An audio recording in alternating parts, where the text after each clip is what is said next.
Starting. And we're live. There's Scott with his helmet on, ready to go with the Following the Orville show. And here's me. I got glasses today, so here's my glasses. I thought I would wear my my pilot helmet in honor of them using the I have a bad feeling about this quote. Yes. Getting started, I can see over on my, I've got two screens going today. I set up my secondary screen. And so I'm going high tech today.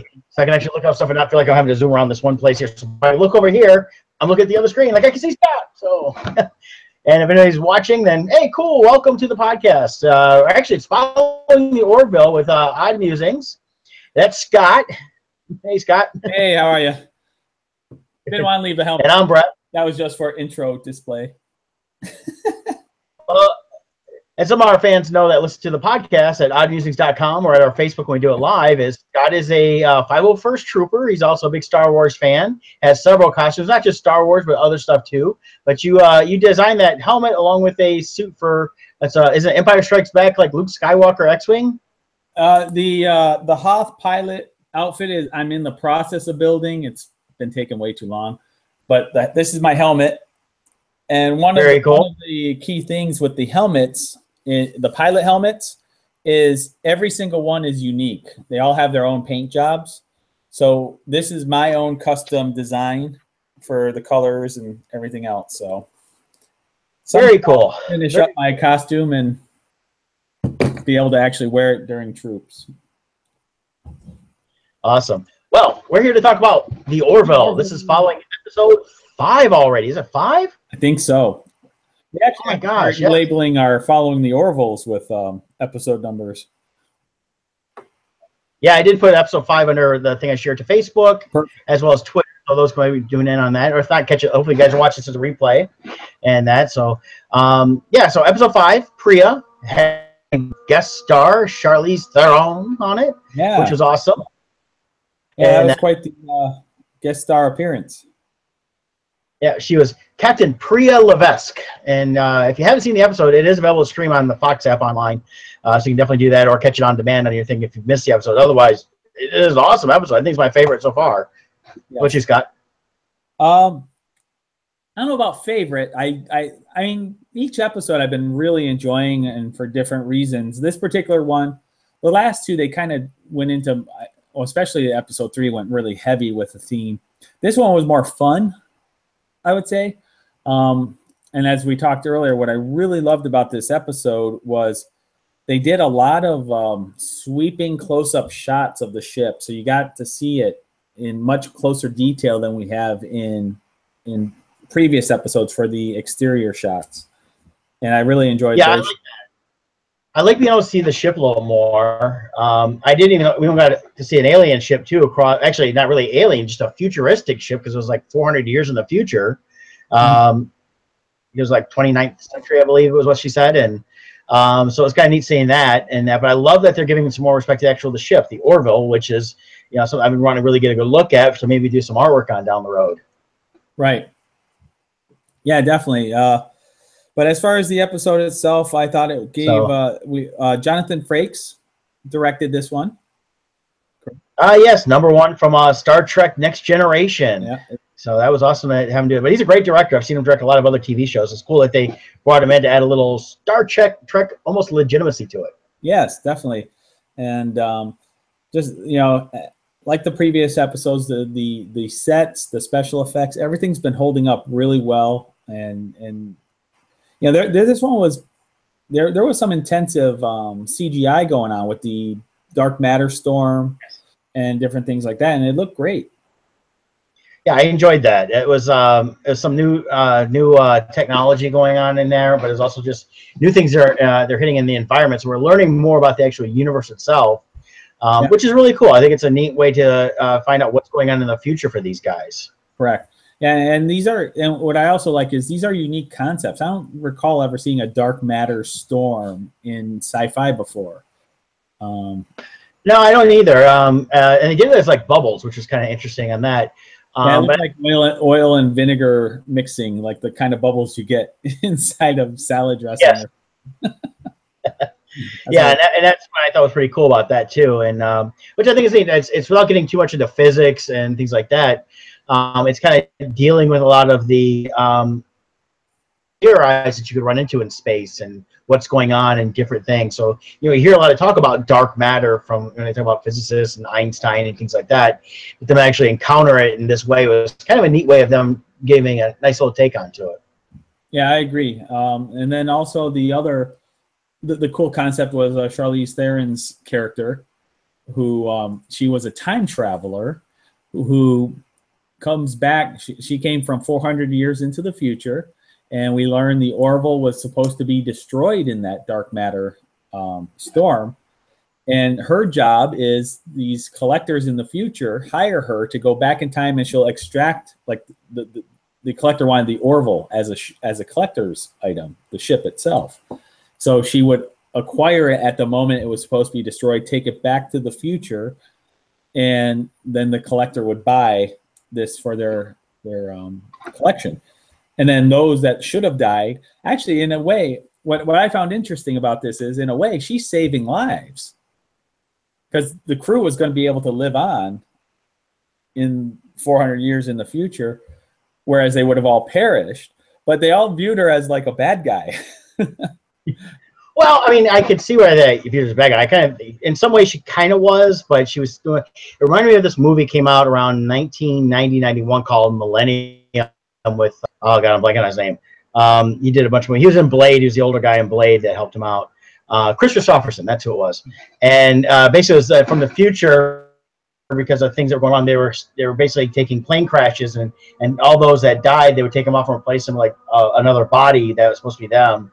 And then they take them to the future because for some reason they couldn't reproduce in the future because of like atomic wars or something like that. So I thought that was a similar type thing, except she was doing it as a collector. It wasn't about saving their lives. She was like, "Nah, I want the ship," and she wasn't trying to kill them or anything else. But she's kind of, it's implied though, I want to hook up with you in the future, so you can come with me.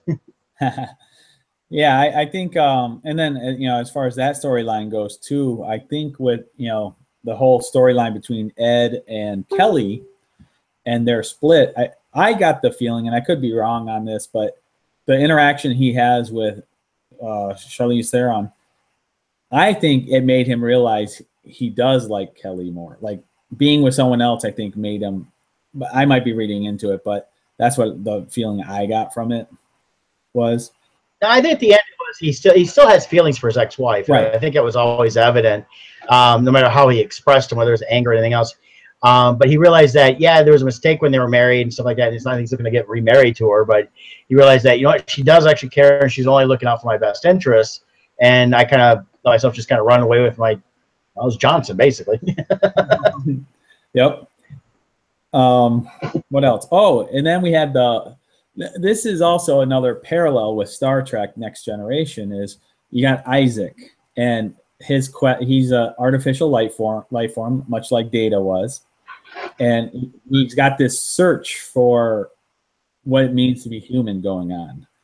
And we have this whole side story of Gordon trying to teach Isaac what practical jokes are. So that was pretty funny. That was funny. I like the whole Mr. Potato Head bit. And then when we were talking earlier. That's Mr. Potato Head. Yeah. And it's funny, as you find out, though, the eyes you see on Isaac, they're just there for aesthetics, for people to have something to look at. He does it from some other way. I forget what he said he does, how he sees. Yeah, that was an interesting point, because he doesn't need the eyes, but us as humans or other creatures, we're so used to looking at eyes when we're talking, they had to build those in as a comfort feature to those who interact with Isaac. So that was cool. Right. I thought that was pretty cool on that. But I like also they had to explain what a practical joke is, which is all a Data. They had to explain to Data a lot of human quirks and things like that. So teaching about practical jokes was an interesting thing. But it's also interesting to see how a being that doesn't understand jokes, especially when you're told you have to surprise me. Well, I think I'd be surprised too if I woke up and my leg was gone. Of course, did you notice how far cut up the leg was on the leg when they found it? How much he had hanging there normally. Yeah, as that was unfolding, I knew it wasn't going to go well for Gordon when Isaac had his revenge, his practical joke on him, but it went much further than I was expecting. Well, no, I mean, I didn't expect that either. That was great. He woke up, and I thought he was going to wake up, and they were already in the future, or someone was there with him. And he wakes up, and he falls out of bed. He's like, "Ah, my leg is gone." And then the real leg actually does make an appearance later on when it falls through the roof there.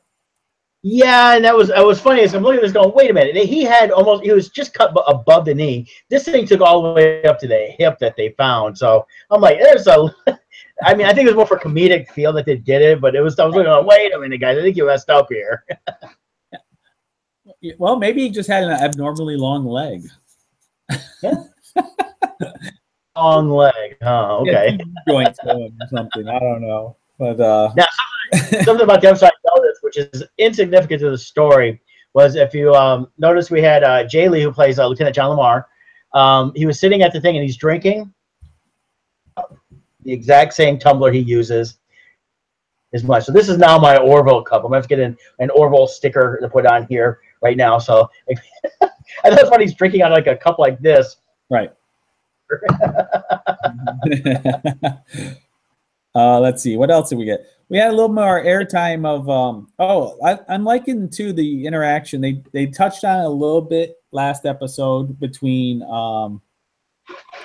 Kelly and Alara, where you're starting to see more interaction there, where they talked a little bit about relationships in the last episode and how Alara was struggling with relationships because she's the strongest person on the ship and stuff, and people were feeling insecure about that. But then here now in this episode, because Kelly isn't feeling, she's getting bad vibes right away from Charlize Theron's character, saying she's not who she's saying she is, and she has to ask a personal favor of Alara to kind of misuse her authority to try to uncover what's going on, and right. But you're seeing a little bit of a bond there, I think. But at the same time, with Alara getting in trouble, but she still didn't try to throw Kelly under the bus, saying, "Well, she ordered me to," or something like that. Well, Kelly kind of said she did. She said, "I told her to." She basically said, "I used my powers," and basically, Captain's like, "Well, guess what? You shouldn't have done it. You're getting a full reprimand on your file now," which was kind of serious. I mean, the show's, everybody wants it to be this big comedy, but there's some seriousness within the show. When you screw up, there is consequences. Yes. And she's got a reprimand now, which he didn't take away, which may, in the long run, be like, I know he's going to remember it anyway, because it's a TV show, but it may come back as something down the road where she has another reprimand that, hey, this is your second one. There's like some big thing they have to deal with it. I don't know, because I haven't looked ahead to see what the episodes are going to be yet. Right. And then also we had we have this device that Charlize Theron placed into the ship, into the engines, to kind of control the its navigation. I'm curious what's going to happen from there, because Isaac interfaced with this. Now, this is from 400 years in the future with advanced technology. I'm wondering if he's going to pick up new skills and abilities from when he interacted with it. I would think he would. I mean, it'd be kind of cool to see, because he's supposed to be learning and understanding, and I think that's part of learning and understanding is gaining these new skills that he didn't have before. So it'd be interesting to see how that plays out with him on that. He seems to be growing and learning every episode, anyways, from little things he picks up and changing. And Data did. If we remember back from Next Generation, Data grew and changed along the way. And I mean, the show, as it continues on over the years, hopefully, it will be something that we'll see this character grow. Because if they kept it the exact same from episode 1 through the rest, he'd get kind of boring after a while. Oh yeah, I'm curious too if his costume will look different. Like with Alara, they changed up her makeup because as the show went on, they learned better technique or whatever, and they made it more comfortable for the actress. And I'm wondering, with them destroying his body the way they did, they could easily make modifications to the costume for prop purposes, for comfort purposes or whatever. They could change his look and work it into the story too. So we'll see that. Yeah, and of course, the funny thing is, I know it's not him, but he sounds so much like Brent Spiner. It's like, it's ridiculous. It's too close to Brent Spiner for it to not be intentional. It must be he does the voice impression, and that's what he's doing. He's doing it. I'd like to hear that guy's normal voice just to hear if it's coincidental, but I don't think it is. That's too close. Yeah, I think it is there. So, any final thoughts on the episode here? We've covered quite a bit of it. It was a lot of fun. I mean, I know we got a final thought. We got to talk about this, how they crossed across. They destroyed the bridge that was the connected to the different dimension here. And then Charlize Theron's character just disappeared. I had a problem with that. I did too. I wonder if it's the same reason as mine. The problem is this: for her to disappear that way, what that tells us is by breaking the time bridge, the events that happened didn't happen, because they're using the theory of time that by breaking the chain, she never had a reason to come back. Therefore, she never did. Well, if that's true, then they also wouldn't have been rescuing the comet, which means they wouldn't have found, the chain of events is there. Like, his memory of her would have gone away too, but he still remembers that she right. And I had a problem with her just disappearing. It was like, oh, wait a minute. I saw them looking at the screen going, come on, she wouldn't have disappeared, because even with them changing the timeline, if it hadn't happened in her timeline that the bridge was destroyed, all it did was it created a whole new timeline, which we can get into real deep into that crap. But, the realistic was she was already there. She wouldn't have left, and she would have stayed. So I think that that was a little mistake on their dealing with some time travel deal on this. I mean, it solved their story problem, but to me, using the theory that she would just vanish because they changed the future, that would mean that everything didn't happen, and the show should have ended then with them arriving at the comet as it's plunging, and they do their scan, and there's nothing on it, and we just witness the comet crashing into the sun with no ship on it. Actually, we'll go back further, because remember, they got a distress call, then they found the comet. So really, it would take them back beforehand. They would never got the distress call, and they've been watching Seinfeld. Good point. There you go. But that all basically the whole episode didn't happen then. Using the theory that would have caused her to disappear, in my non-scientific opinion.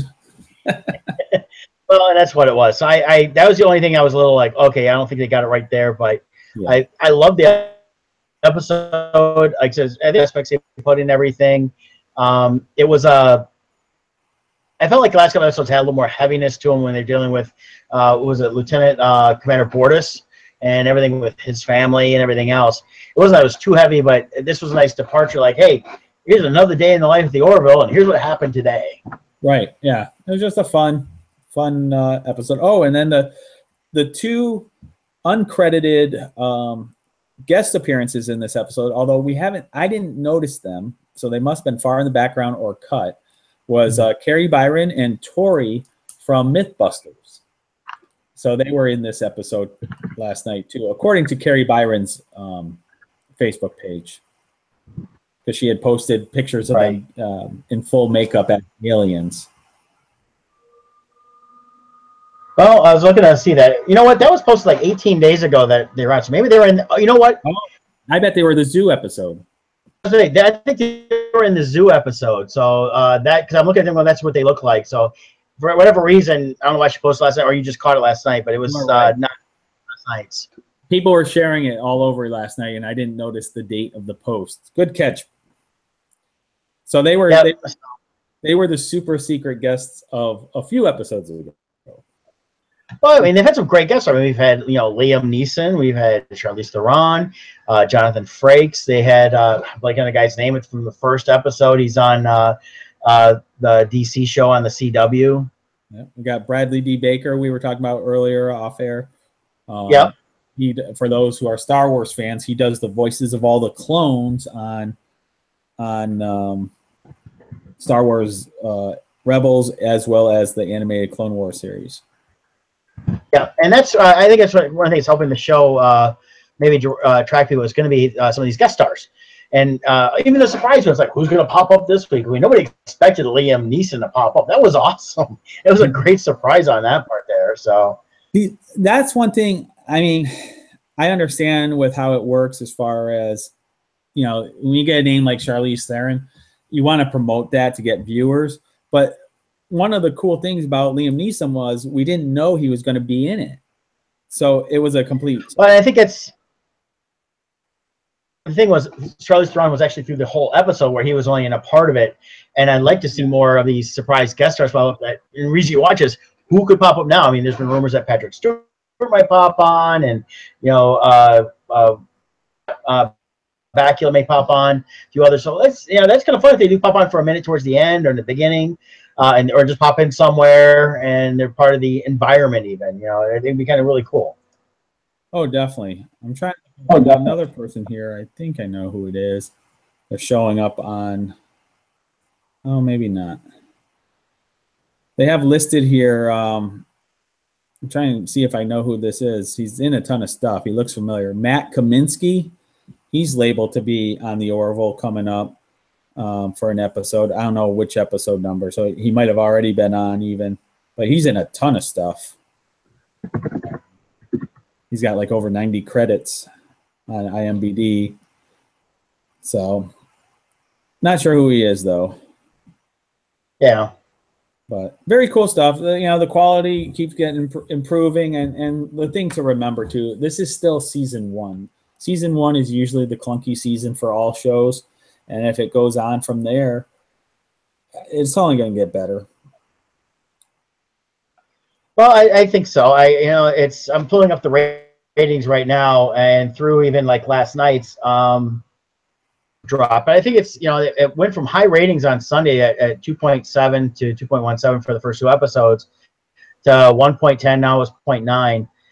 But in millions of viewers, it's 3.4 million. But the funny thing is, even with this viewer change, I see a lot more posts online of people saying, I love this show. This is the show I wanted. So I wonder how many people are actually not catching it live on Thursdays because of other things going on, and they're catching it on demand or watching the DVR later, because those ratings don't come in to play till later on when they can get those numbers pulled in. So I'm hoping that this drop in ratings isn't I want to see the show continue. I think they got a lot of life in it, and I think it will continue to introduce more aliens and more of the universe and different things they do. And I'm hoping Fox will give it a second season try at least with another 13 episodes. I mean, Seth MacFarlane, he brings them a ton of money as it is. They can afford to pay for the show. Come on. Yeah. Oh, yeah. They we'll see. I mean, we'll see where it goes. This is only a 13 episode season, so it's a half a season for this season. So we'll see what happens. I don't know. I mean, just going from the buzz online, though, the buzz is there for the Orville. It's got this strong fan base, but who knows? Maybe this will go the way of Firefly, and we only get 1 season, and then it lives in infamy as only having 1 season, but the fan base tries to keep it alive. Yeah, we'll get an Orville movie, and then they'll kill off was it Lieutenant Gordon? And also I wouldn't mind movie format. The ship, the universe they're creating is its own.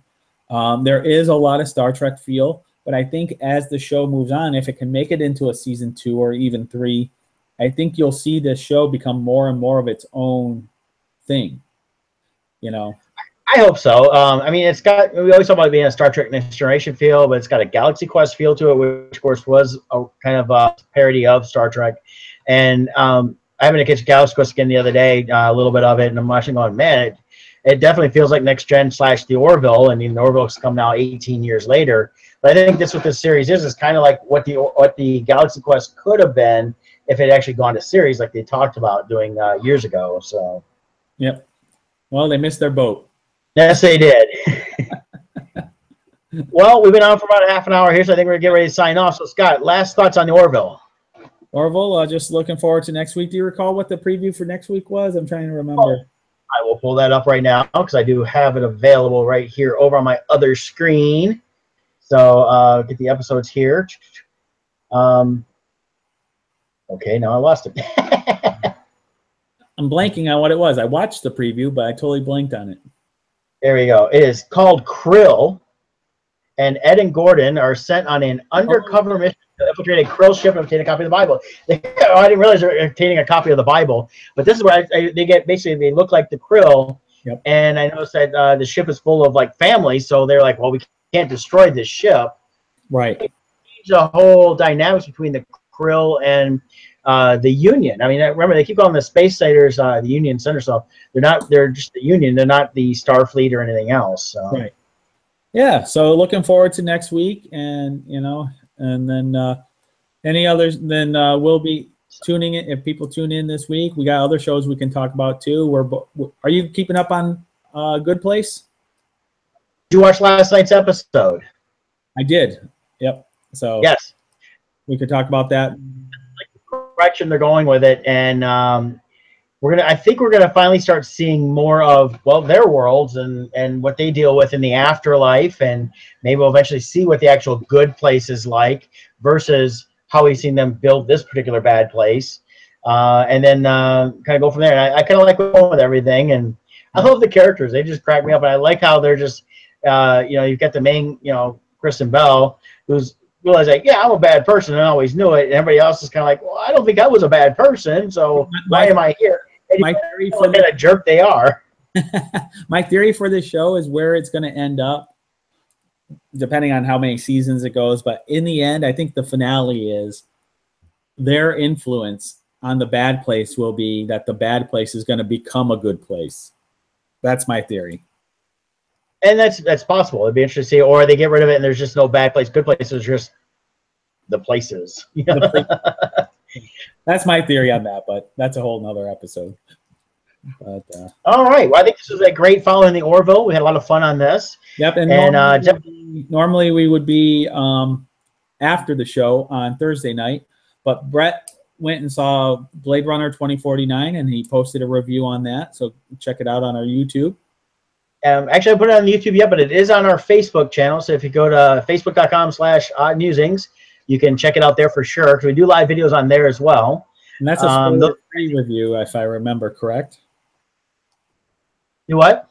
That's a spoiler-free review. I didn't hear you, Scott. That's a spoiler-free review that you gave. Yeah, I put possible spoilers, but I didn't really get into too much on the story. So when you watch it, I'll tell you real quick. Basically, it's like this. If you've seen the original and you like the original Blade Runner and you're a big fan of it, go see this movie. If you're not, it's it's a continuation of that, and I don't think you'd enjoy it if you didn't see the original and liked it. So there you go. That's my quick. All right. So until next time, now we do our show live at 10 a.m. Eastern Time on oddmusings.com, as well as on Facebook at facebook.com/oddmusings.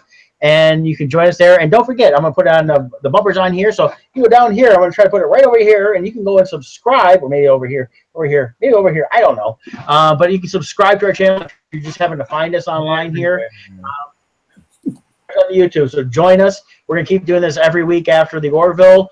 We'll announce if we can due to certain things. Like I have a feeling that in November, the Thursday, I think November the 4th, I think it is, we're not going to do a rest of the show because we'll both be seeing Thor at that point. So we got to see some Thor Ragnarok.